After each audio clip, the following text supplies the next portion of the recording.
Hi friends, welcome to our channel. So ఈరోజు నేను ఒక స్కాలర్షిప్ గురించి చెప్పడానికి మీ ముందుకు వచ్చానమాట. ఆ స్కాలర్షిప్ ఏంటి అనుకుంటున్నారా? సో అదేంటి అంటే టాటా క్యాపిటల్ ప్రాంక్ వారి స్కాలర్షిప్ అనమాట. సో దాంట్లో ఎలిజిబిలిటీ ఏంటి, ఎలిజిబిలిటీ క్రైటీరియా ఎలా ఉంటుంది, డెడ్ లైన్ ఏంటి అని తెలుసుకోవాలనుకుంటున్నారా? సో తెలుసుకోవాలి అనుకుంటే బడ్డీ ఫోర్ స్టడీ అనే యాప్లో లాగిన్ అయిన తర్వాత టాటా ప్రాంక్ స్కాలర్షిప్ అని అక్కడ టైప్ చేయండి. స్కాలర్షిప్స్లలో టైప్ చేసిన తర్వాత అక్కడ మనకి కింద చూపెడుతుంది.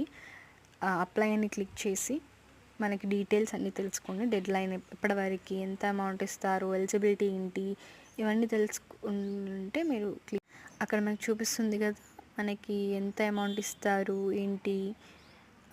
ఇక్కడ స్కాలర్షిప్ యూ మే లైక్ అని అక్కడ మనం ఇక్కడ డిప్లొమా లేకపోతే 11 to అలా క్లిక్ చేస్తే మనకి అన్ని బెనిఫిట్స్, డాక్యుమెంట్స్ ఏంటి, ఎలా అప్లై చేసుకోవాలి అంతా చూపెడుతుంది. సో ఇక్కడ అప్లై నౌ క్లిక్ చేసి అప్లై చేసుకోండి.